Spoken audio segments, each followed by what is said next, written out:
Welcome back to English BookCast. We always love hearing from you and getting those amazing book suggestions. And, well, this episode is no exception. We're diving deep into Camafeu do Mato Grosso. It was written by Dr. Afonso de Moraes-Passos. Yeah, a really intriguing title, right? Cameo of Mato Grosso. It definitely is. And the book itself is just as fascinating, really. It tells the story of this alleged discovery of what seems to be, at least at first glance, an object with some pretty clear Egyptian characteristics. Right, like right there in the title, Cameo. Yeah. Kind of gives you a clue about what we're going to be talking about. Absolutely. And it's located in, of all places, the Mato Grosso state of Brazil. Yeah, not exactly where you'd expect to find something with, Egyptian connections. So the author, Dr. de Moraes-Passos, he starts looking into all this back in May 1959. And it was all because of a news report, a little article about this object being found near Dourados. And for those who don't know, that area is pretty close to the border with Paraguay. So what we're going to be doing in this deep dive is really trying to get into the author's head, retracing his steps as he investigated this whole thing. We're going to be pulling out all the interesting bits from his book and really seeing what we can make of this cameo based on what he tells us. Exactly. I mean, it really makes you think, right? How something that seems like a really local, isolated event can end up being connected to, well, potentially a whole bunch of other things. Cultural exchange, maybe some unexpected historical ties, maybe even something totally out of left field. Totally. And a huge thanks to you, our listener, for sending this book our way. We honestly can't do these deep dives without your amazing suggestions. And speaking of which, if you enjoy what we do here on English BookCast, please do us a huge favor and subscribe to the channel. Yes. And don't forget to share our videos. The more people we can reach with these fascinating stories, the better. Absolutely.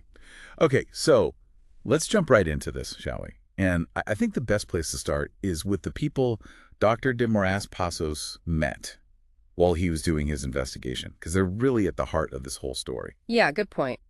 So the author, he's very meticulous about introducing us to these key players, and the first person we meet is this guy named Dr. Camilo Ermelindo da Silva.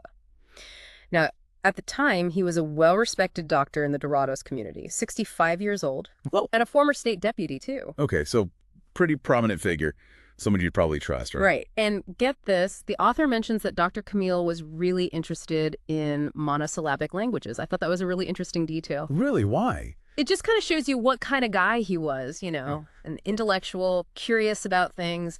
And most importantly, he's the one who actually owned the object at the time. Okay, so he's our link to the cameo itself. Got it. Exactly. Who else is there? Well, next up, we have Senora Marcolina de Assis Muzzi, who is over 66, another respected resident of the area.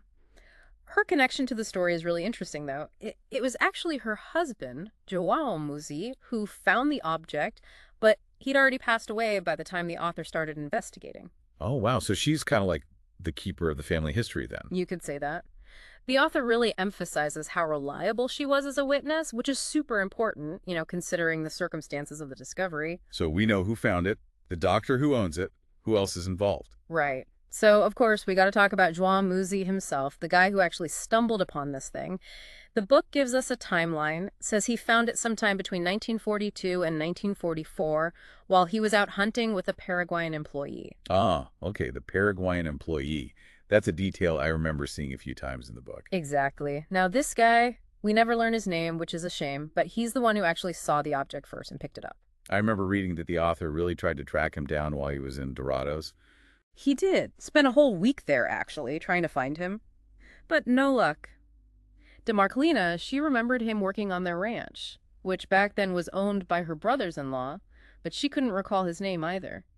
Seems like this part of the story might just be a dead end. That's a shame. I would have loved to hear his firsthand account. Me too.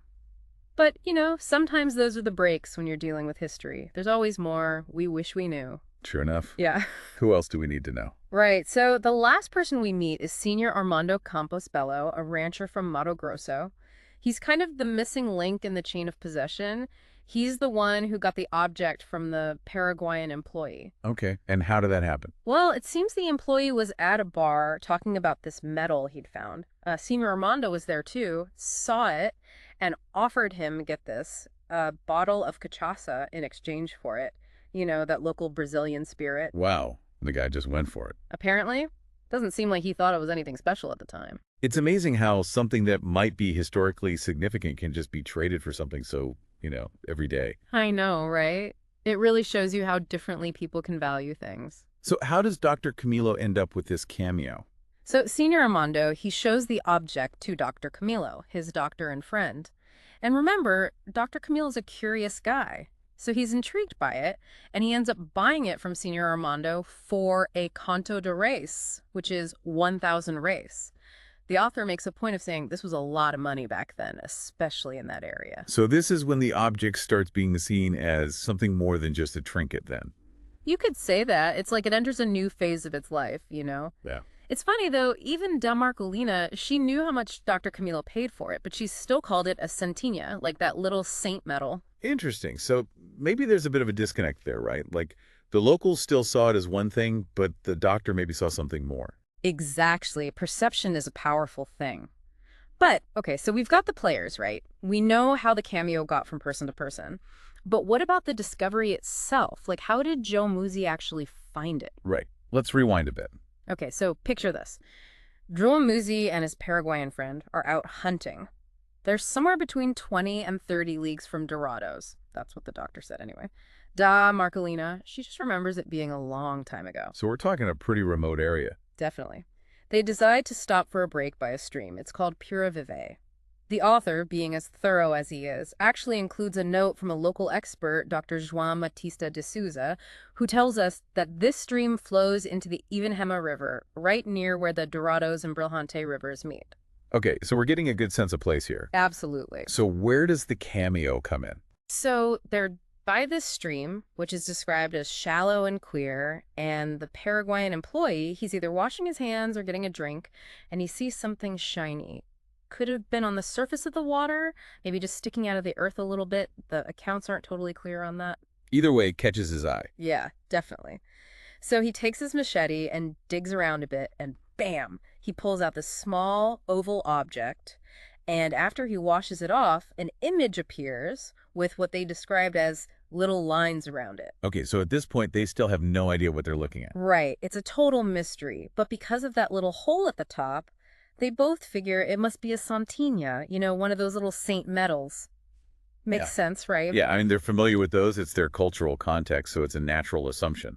Exactly. So João Muzzi, he figures it's not a big deal and just leaves it with his employee.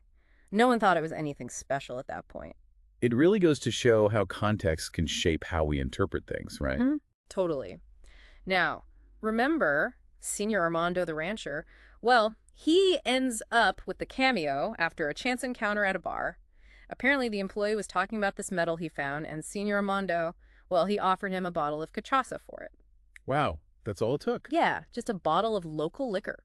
Shows you how little value they initially placed on the object. It makes you wonder how many potentially important historical objects are just, sitting in people's drawers because they have no idea what they have. Probably a lot more than we realize. Anyway, the story gets interesting when Senior Armando shows the object to Dr. Camilo. Now, remember, Dr. Camilo is the curious one, the intellectual. He sees this thing and he's immediately fascinated by it. Ends up buying it from Senior Armando for 1,000 reis, which, as we said, was a considerable sum back then. So this is when the object's journey takes a turn, right? It goes from being a random trinket to something that someone recognizes as potentially significant. Exactly. But even Marcolina, the wife of the guy who found it, even she still called it a santinha, even after knowing how much it was bought for. That's pretty telling. It kind of suggests that maybe the locals didn't fully grasp what Dr. Camilo saw in it.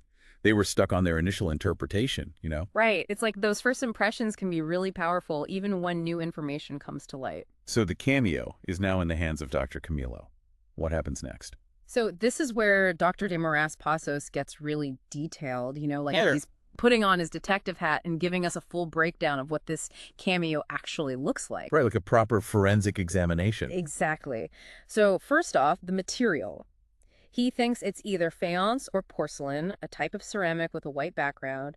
He even tested it by rubbing alcohol on the edge, and it got all shiny. That points to a glazed surface. Makes sense.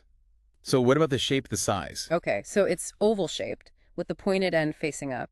And right at that top point, there's a tiny hole, like it was made for a thin chain or thread to go through, like a pendant. Sounds like a pretty standard design for something you might wear. Right. But here's the thing. He noticed this weird groove on the bottom part of the hole, as if something had been rubbing against it for a long time, but like with some force. That's odd. Wouldn't the wear and tear be on the top part of the hole if it was hanging from something? Exactly. It's a little detail, but it makes you think, right? Like maybe it wasn't worn as a pendant after all. Makes you wonder if we're missing part of the story, how it was actually used. Okay, so what about the imagery, the symbols on the cameo? So the background of the object has all these white stones stacked up like a temple wall, and he found traces of bright green paint in the grooves between the stones. Makes you think it was pretty colorful back in the day. Yeah, I can picture that. Hmm. And what about the central figure? So right in the middle, there's this image of what the author describes as an Egyptian queen. She's holding a staff in one hand, a lotus flower in the other, classic symbols of royalty and, all that ancient Egyptian stuff. Okay, so definitely some Egyptian influence there. What about the rest of the imagery? So her feet are resting on these 3 rows of a pattern that the author calls ver, like a heraldic term. It's arranged in a semicircle, which he calls a glory. There, what is that exactly? It's a specific fur pattern used in heraldry, like coats of arms and stuff. Kind of odd to see it in an Egyptian context. It's almost like the author was trying to make sense of it by relating it to something he was familiar with. Maybe. And get this, both the queen and this glory under her feet, they're made of bronze, but like a super thin layer. He estimated it to be about 1/1000th of a millimeter thick. Wow, that's incredibly thin. So what else is on this cameo? On either side of the queen, rising up from the bottom edge, are 2 columns, same material as the background, each one divided into 5 sections. And at the top of each column, there's a capital, that decorative top part. And above that, an ornament shaped like 3 upside-down U's. He was really specific about the measurements, saying the columns, the capitals, and those ornaments were all perfectly symmetrical. Okay, so a lot of attention to detail in the design. And what about the hieroglyphs? Yes, the hieroglyphs. So there are 4 sets of them. 2 are between the queen and the columns, and the other 2 are on the outer edges of the cameo. And here's the thing. The ones on the outer edges are identical, but the ones between the queen and the columns, those are different from each other and the outer ones. So it sounds like whoever made this thing knew enough about Egyptian stuff to include hieroglyphs, but maybe not enough to make them actually mean something. It does make you wonder. Now here's where it gets even more interesting. The cameo actually has 2 sides. He labeled them A and B, and they're almost exactly the same. Only difference is how worn down they are. Like one side has a bit more damage than the other. Wait, 2 sides? So, like, it's 2 pieces stuck together. That's what's so crazy. He spent hours, like 6 hours, trying to figure out how these 2 sides were joined together, and he couldn't quite crack it. The best he could figure was that they were 2 separate pieces that were somehow connected with incredible skill, like some kind of lost art. So how did they stay together, especially after breaking several times? That's the thing. The cameo broke 3 times, but the 2 sides never separated. And even when it was broken, you couldn't see how they were joined. Like the seam was invisible. Wow, that's wild. Almost like magic. I know, right? But after really scrutinizing it, he noticed these tiny irregularities on the side of face A, like along the edge where it meets face B. Turns out that's the joint line, but it's so cleverly hidden. So how are they joined? Okay, so he gets out his ruler and starts measuring. The total thickness of the cameo is 2.1 millimeters. Now, on the right side, face A only takes up 0.1 millimeters, with the rest being face B. But on the left side, it's the opposite. Face A is 2 millimeters, and face B is just 0.1. So they overlap in a really specific way. Exactly. And that's how they stayed together, even when it was broken. It's an ingenious design, really. Almost like a puzzle piece, Oh. Just perfectly interlocking. What about that symbol he kept mentioning? Oh, right.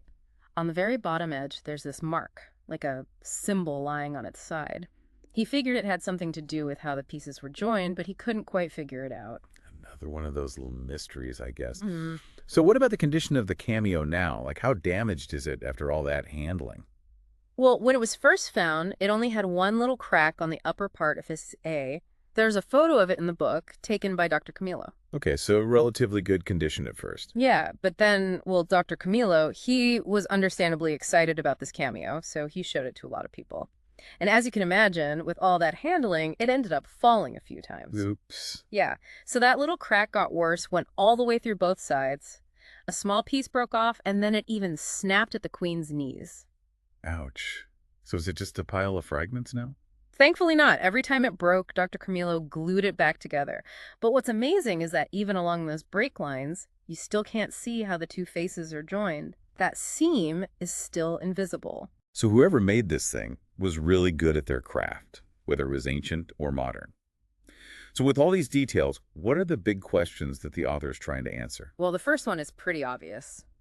What do those hieroglyphs actually mean? Now, Dr. de Moraes-Passos, he's honest about not being an expert in ancient Egypt. He's more of a generalist, But he knew he needed a specialist, so he reached out to a big name in the field. Okay, who did he consult with? A guy named I.E.S. Edwards, a specialist in Egyptian antiquities at the British Museum. This guy had 25 years of experience under his belt, so he's the real deal. Definitely an authority. So what did Edwards make of the hieroglyphs?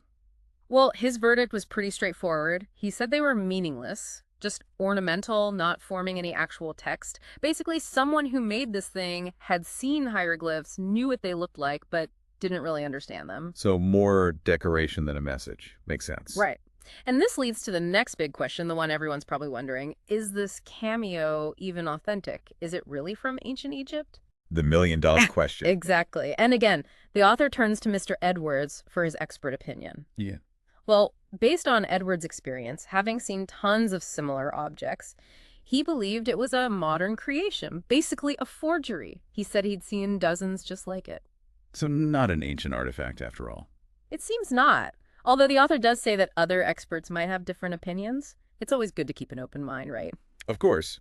But let's say it is a modern creation. That still doesn't answer how it ended up in the middle of nowhere in Brazil. Exactly. And that's the question that really intrigued the author, and me too, honestly. It's a real head-scratcher. He does entertain some pretty wild theories, right? Like the ancient Egyptians sailing to South America. He does mention it, but he doesn't really give it much weight, especially considering Edwards' assessment of the object. Right. So if we assume it's a modern creation, who brought it to Brazil and why? Well, the author has a really fascinating theory about this, and it all revolves around this controversial historical figure, Francisco Solano Lopes. He was the dictator of Paraguay, lived from 1827 to 1870. Okay, I'm intrigued. Tell me more.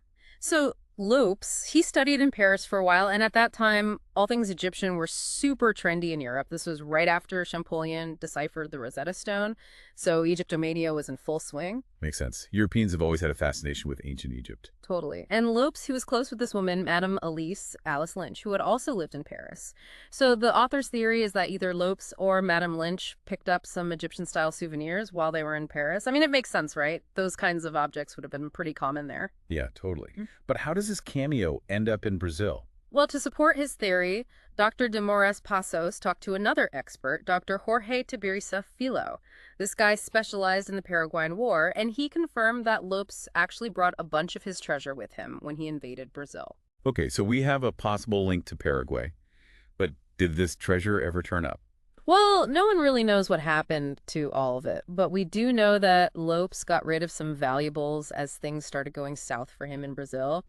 So the author's thinking is that the Dourados cameo might have been part of this lost treasure. And there's another detail that supports this theory. What's that? Apparently, there have been other reports of Egyptian-style objects being found in the same area, close to the Paraguayan border. The author mentions that he's trying to track down at least one more of these objects, so there might be a pattern here, right? Maybe they're all connected to Lopes' lost treasure. It's an exciting possibility. A real historical treasure hunt. Did the expert from the British Museum buy this theory? Well, Edwards, he wasn't totally convinced. He was hesitant. But he didn't outright reject it either. He pointed out that the craftsmanship of the cameo looked more like something from the late 19th or early 20th century, which doesn't quite line up with Lopes dying in 1870. Right. That is a bit of a problem for the theory. So what are we left with then? A bunch of unanswered questions. I guess so. I mean, we've gone through this incredible story of a strange object found in a totally unexpected place. We've seen all the intricate details, the Egyptian-like features, those mysterious hieroglyphs. But we're still left wondering, is it ancient or modern? And how on earth did it get to Brazil? It is a real puzzle. And even if we never know for sure, the journey of this cameo is a story in itself. It makes you think about how objects can travel across time and continents, carrying with them these hidden histories. Absolutely. And that's what's so fascinating about these kinds of mysteries. They make us question what we think we know about the past, about cultural connections, about the stories that objects can tell. Exactly. It really leaves you wanting to know more. Well, And for you, our listener, this is where we hand the mystery over to you. Think about what we've discussed. The expert's opinion that it might be a modern creation, the theory about Lopes and his lost treasure, the timeline that doesn't quite add up. What do you think? What does the journey of this cameo tell us about history, about our fascination with collecting, of the enduring power of ancient Egypt, and what other hidden treasures are out there just waiting to be discovered, with their own incredible stories to tell? It's definitely something to ponder. It is. And as always, we want to hear your thoughts. Leave a comment below. Let us know what you think about the Dourados cameo. And of course, if you have any other fascinating books you want us to deep dive into, send them our way. We love a good mystery. We do. Thanks for listening to English BookCast. And until next time, keep exploring, keep wondering, and keep those book suggestions coming.